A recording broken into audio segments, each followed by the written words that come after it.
کتنی بڑی بات ارشاد فرمائی، فرمایا لا تقنطوا من رحمت اللہ، تم نے میری رحمت سے نا امید نہیں ہونا۔ اللہ کی رحمت سے نا مالک کیا ملے گا؟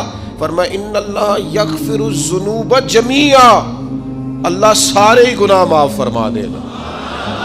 تو جن لوگوں کو اللہ کی رحمت پر نبی کریم علیہ السلام تشریف فرما ہے، امام غزالی نے لکھا ایک بدو آ گیا، دیہاتی سادہ آدمی، سادے بندے بھی سادے ہوتے ہیں، ان کا بھی اپنا طرز زندگی ہوتا ہے۔ تو بدو آ گیا، سادہ آدمی تھا، آتے ہی السلام علیکم لے کے نا تو کوئی بات ہی نہیں کی، سیدھا سیدھا ہی کہتا یا رسول اللہ صلی اللہ علیہ وسلم یہ بتائیں قیامت کے دن حساب کس نے لینا ہے؟ حضور فرمانے لگے بھائی یہ تو بڑی صاف سی اور مختصر سی اور سادہ سی بات ہے، حساب تو اللہ تعالیٰ نے لینا ہے۔ اب اس نے جو لفظ کہے اللہ کے حبیب کی آنکھوں میں آنسو آ گئے، کہنے لگے اگر اللہ نے حساب لینا ہے پھر انشاءاللہ کرم ہی ہوگا۔ تو حضور فرمانے لگے تمہیں یہ امید کس طرح ہے؟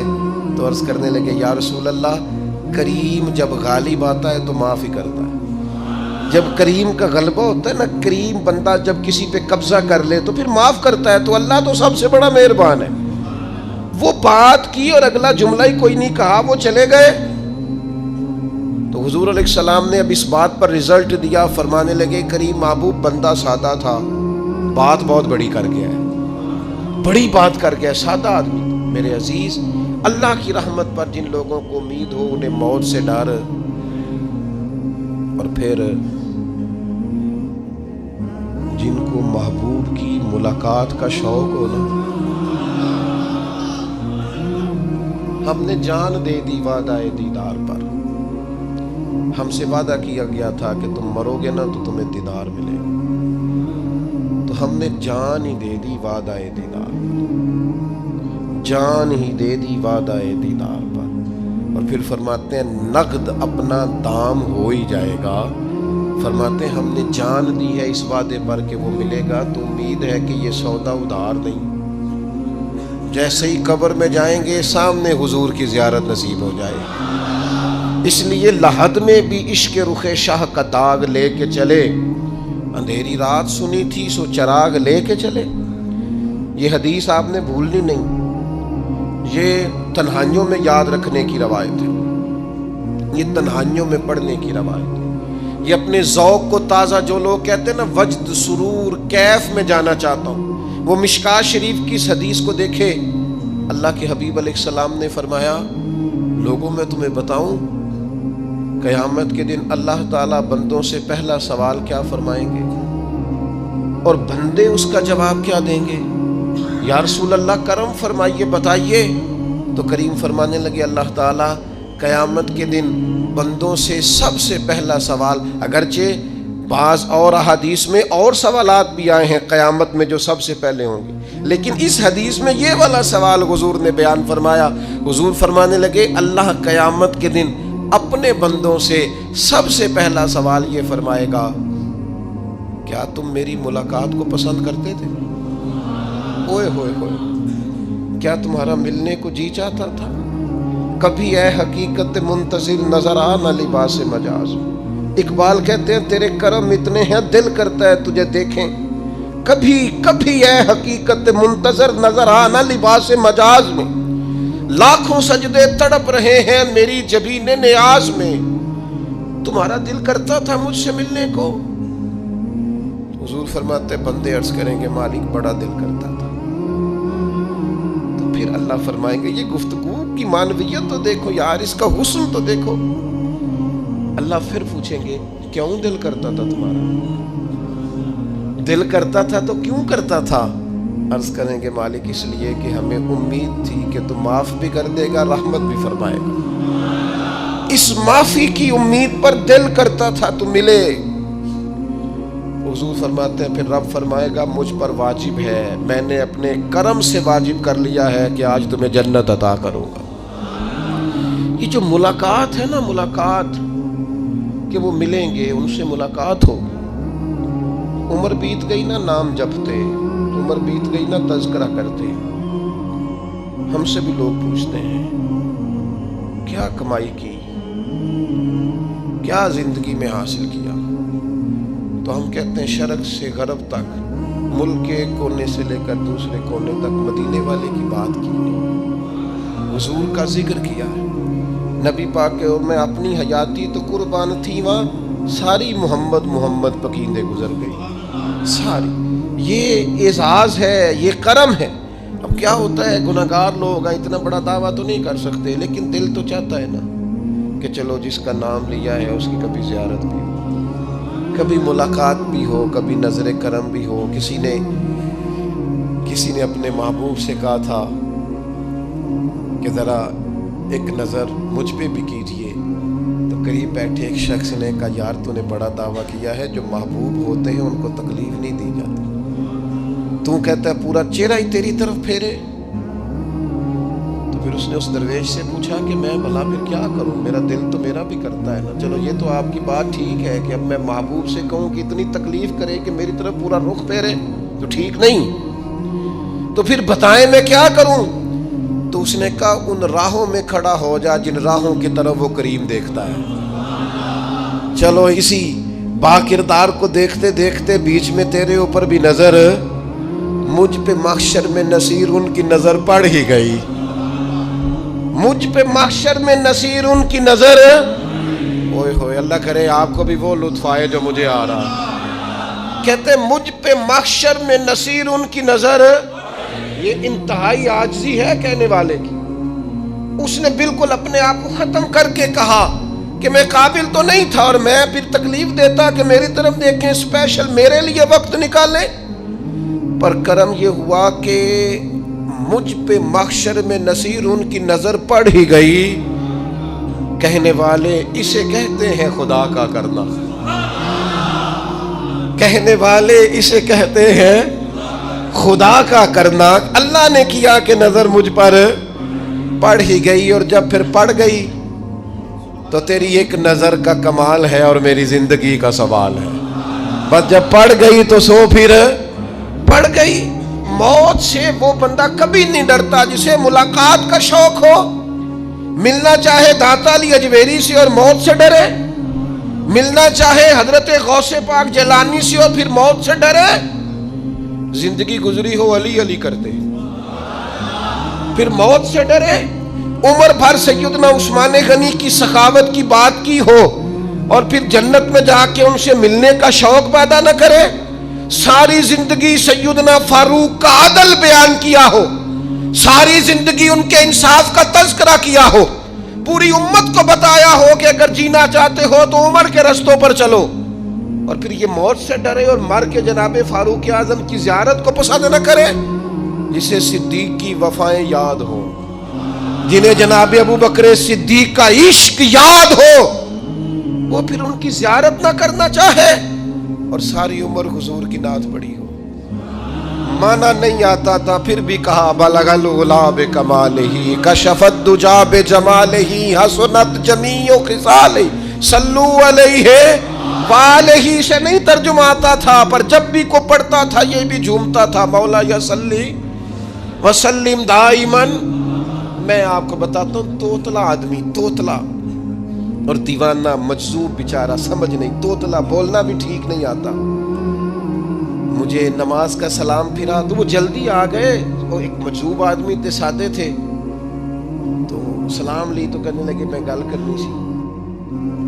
تو میں نے ان سے کہا کہ تھوڑی دیر کے بعد ملتے ہیں۔ سادہ آدمی ہے، اللہ مجھے معاف کرے، میں کوئی نقل تو نہیں ان کی اتار سکتا۔ اس زبان کو ہم توتلی نہیں کہتے، ہم اس زبان کو بلالی زبان کہتے ہیں۔ یہ بڑی خوبصورت زبان ہوتی ہے۔ یہ جو توتلے لب و لہجے ہوتے ہیں نا، وہ جب بچہ پوری طور پہ اماں نہیں کہہ سکتا، توتلا ہوتا ہے، تو کوئی مزہ آتا ہے اماں کو اماں کہلوانے میں۔ جب وہ پوری طور پر باپ کو بابا نہیں کہہ سکتا اور توتلا ہوتا ہے تو کوئی مزہ آتا ہے کہنے میں۔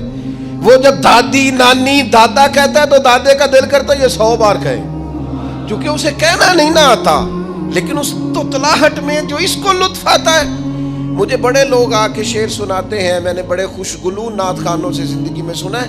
وہ صاحب میرے پاس آئے اور میں نے کہا بعد میں ملیں گے، تو سادہ آدمی ہے، مجذوب ہے، پورا شعور نہیں رکھتا۔ مجھے کہنے لگا مصطفیٰ جان رحمت کے بعد، مصطفیٰ جان رحمت پہ لاکھوں سلام کے بعد، یعنی معنی یہ تھا کہ سلام کے بعد۔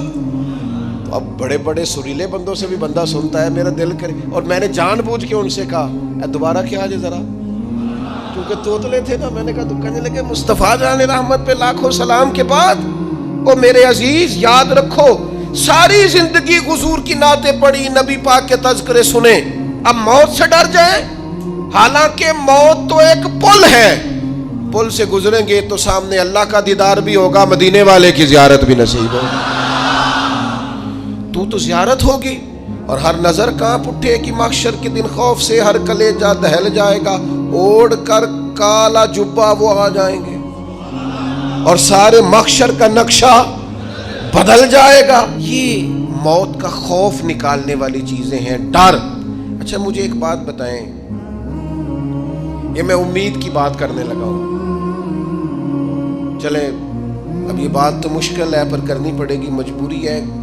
کبھی کبھی ابا جی سے مار بھی پڑ جاتی ہے بندے کو، گھر میں کوئی 2-4 لگ بھی جاتی ہیں، تو اس وقت نا جو سب سے بڑا سہارا کسی کو نصیب ہوتا ہے وہ یہ ہوتا ہے کہ اللہ کرے اماں گھر میں موجود ہو. اور میں نے دیہاتوں میں کئی مائیں ایسی دیکھی ہیں جو بیٹے کے حصوں کی مار کھاتی ہیں. ابا نے ڈنڈا لے لیا ہے بیٹے کی غلطی پہ، اب اماں بیچاری سامنے ہو گئی ہے، 2-4 اس نے بھی کھا لی.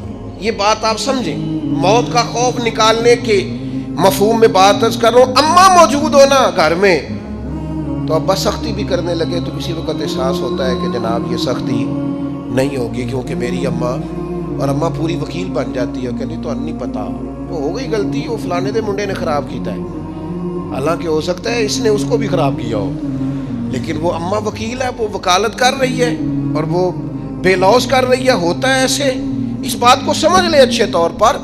موت کا خوف نہیں، ڈر نہیں، اس لیے کہ گھر میں ماں موجود ہو تو باپ کا ڈر نہیں ہوتا. تو قبر حشر میں تو رسول کریم موجود ہے، وہاں تو نبی کریم موجود ہے، وہاں تو اللہ کریم اپنی رحمت فرمائے گا بندوں پر. اس لیے خوف نہیں، پینک نہیں، اپنی غلطیوں کا احساس ضرور کریں، اپنے اعمال پر توجہ ضرور دیں، لیکن موت کے خوف تلے دبتے نہ جائیں. انشاءاللہ صبح قیامت کرم ہوگا. میرے نبی پاک علیہ الصلوۃ والسلام نے تو فرمایا ہے بس ہم نے ایمان کامل لے کے جانا ہے دنیا میں.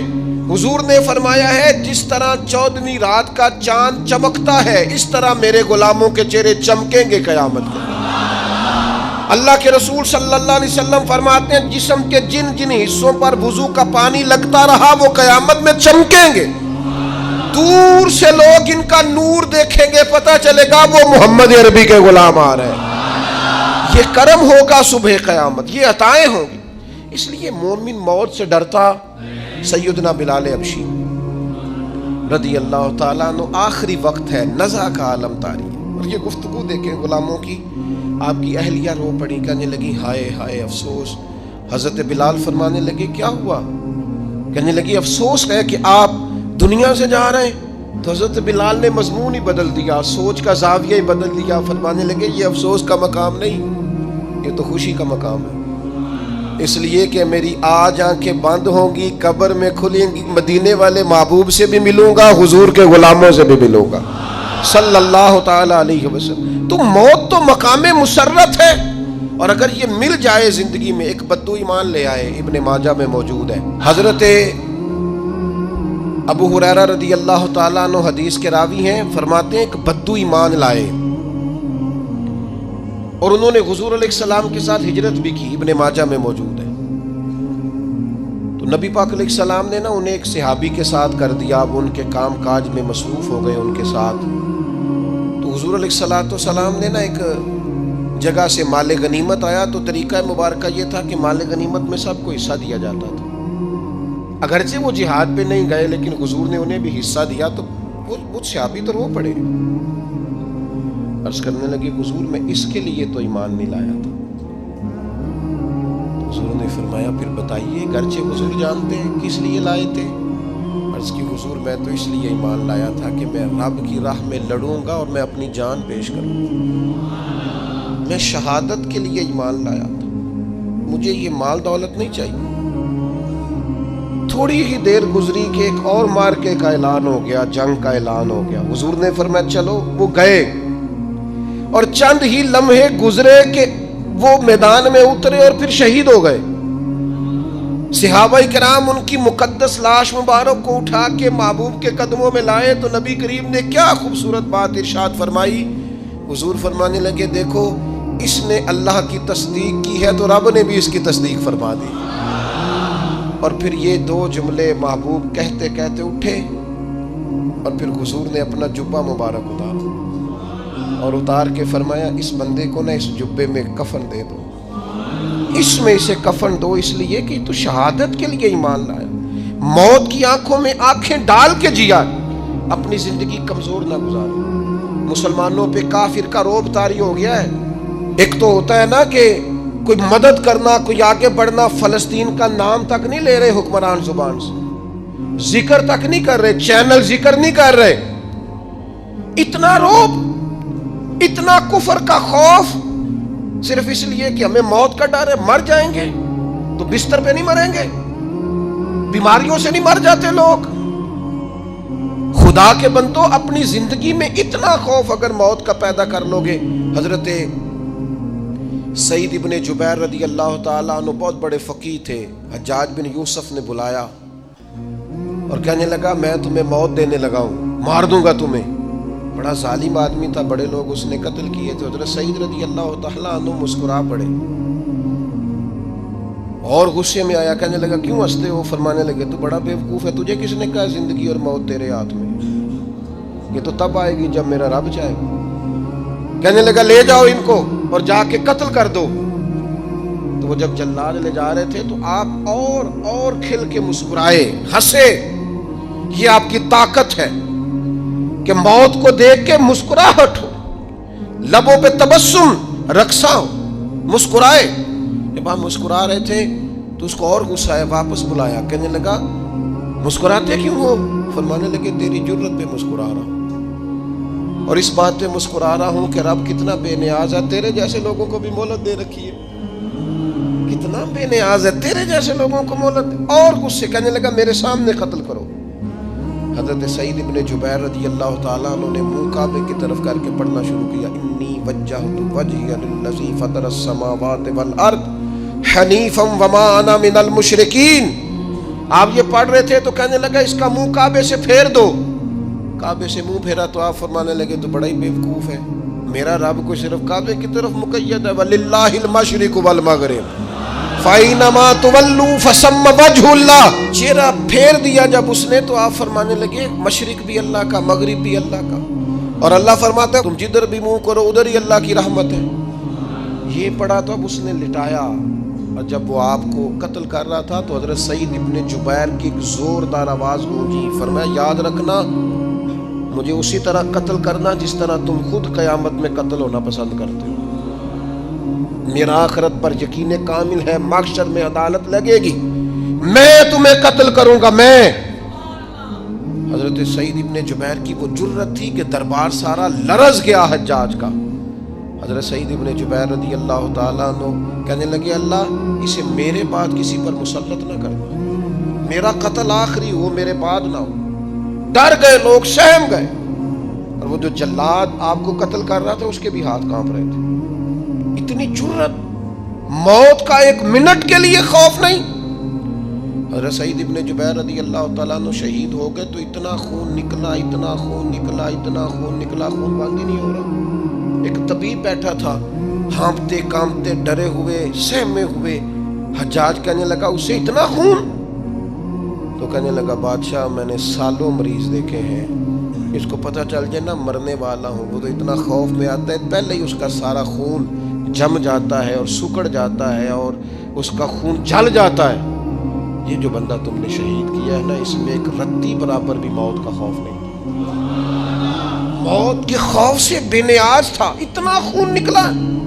حضرت سعید ابن جبیر شہید ہوئے اسی دن حجاج کے پیٹ میں درد شروع ہوا. صرف 15 دن حجاج بعد میں زندہ رہا ہے, 15 دن, اور ساری رات تڑپتا تھا, کہتا تھا مجھے خواب میں آ کے پیروں سے گھسیٹتے ہیں. حضرت سعید ابن جبیر چلاتا تڑپتا 15 دنوں کے اندر. طبیبوں نے کہا تیرا جو مرض ہے یہ کوئی آسمانی عذاب ہے. میرے عزیز موت سے ڈرے نہیں بلکہ جو ظالم ہو ان کو ڈرا دیں, یہ مومن کی شان ہے. اپنی زندگی کے اندر سے موت کا خوف نکال دیں، تاکہ زندگی کے جو دن ہیں وہ جیے تو جا سکیں، وہ انسان مضبوطی سے وقت سے گزار سکے۔ حضرت علی شیر خدا رضی اللہ تعالیٰ عنہ نا وہ جیکٹ نہیں پہنتے تھے جنگی، جو کمر پہ پیچھے لوگ پہنتے تھے نا، تلوار کوئی مارے تو زخم نہ ہو۔ تو کسی نے مولا علی شیر خدا رضی اللہ تعالیٰ عنہ سے فرمایا پشت پر آپ وہ جیکٹ نہیں پہنتے لوہے کی؟ آپ فرمانے لگے پشت تو دکھانی نہیں تو کہنے لگے موت سے ڈر نہیں آتا؟ فرمایا بالکل بھی نہیں، اور فرمایا مجھے بالکل ڈر نہیں آتا کہ میں موت پر آ گروں یا موت میرے اوپر جا گرے۔ ہم تو شہادت حضرت خالد بن ولید رضی اللہ تعالیٰ عنہ ایک دن نوجوانوں کو خطاب کرتے کرتے کہنے لگے موت سے کبھی نہ ڈرنا، میں نے ساری زندگی جنگوں میں گزاری ہے، میرے وجود پر ایک ذرہ بھی جسم کا حصہ ایسا نہیں جس پر زخم نہ ہو۔ اور جو کہتے کہتے رو پڑے، فرمانے لگے یہ بات کرتے کرتے رو پڑے، فرمانے لگے دیکھ لو زندگی ساری میدانوں میں گزاری ہے، لیکن شہادت اللہ تعالیٰ نے میرے لیے وہاں نہیں لکھی تھی، یہاں اللہ تعالیٰ نے اپنی رحمت کے لیے موت میرے لیے لکھی تھی۔ تو یہ تو اللہ کا کرم ہے۔ قریب ایک بزرگ صحابی اور بیٹھے تھے، فرمانے لگے آپ کی نیت شہادت کی تھی، انشاءاللہ آپ قیامت میں شہیدوں میں ہی کھڑے کیے جائیں گے۔ تو میرے عزیز خوف نہیں موت کا۔ آخر میں 2-3 گزارشات عرض کرنی ہے۔ ایک تو میری آپ سے گزارش ہے، جنہوں نے ابھی تک قرآن مجید کی تلاوت شروع نہیں کی، وہ ابھی سے آج سے 10 منٹ ٹائم ہو تو مسجد میں بیٹھ کے ایک رکوع پڑھ کے جائیں، قرآن مجید نہیں چھوڑنا۔ رمضان کا تعارف یہ ہے کہ شہر رمضان الذی انزل فیہ القرآن، تو قرآن مجید سے دلچسپی۔ دوسری میری گزارش ہے راشن بانٹنے والوں سے بھی کہ مہربانی کریں لائنوں میں لگانا چھوڑ دیں، اور لینے والوں سے بھی میری عرض ہے کہ اللہ تعالیٰ سارا سال عطا کرتا ہے، 3-4 ہزار کے لیے کیوں اپنے آپ کو آپ تکلیف میں ڈالتے ہیں؟ سارا سال اللہ دیتا ہے۔ اور پھر میری آپ سے یہ بھی اپیل ہوگی کہ طبیعتوں میں حلم پیدا کریں، بردباری پیدا کریں، یہ بڑی ضروری چیز ہے۔ مثبت سوچیں لائیں، روزہ ہماری تربیت کرتا ہے۔ اور پھر آپ سے یہ بھی اپیل کروں گا رمضان شریف کی مقدس گھڑیوں میں صرف اپنے لیے نہیں سوچے، امت کے لیے سوچیں، بالخصوص فلسطین کے مسلمانوں کے لیے کم از کم دعا مومن کا ہتھیار ہے، وہ تو جم کے کریں اللہ کے حضور۔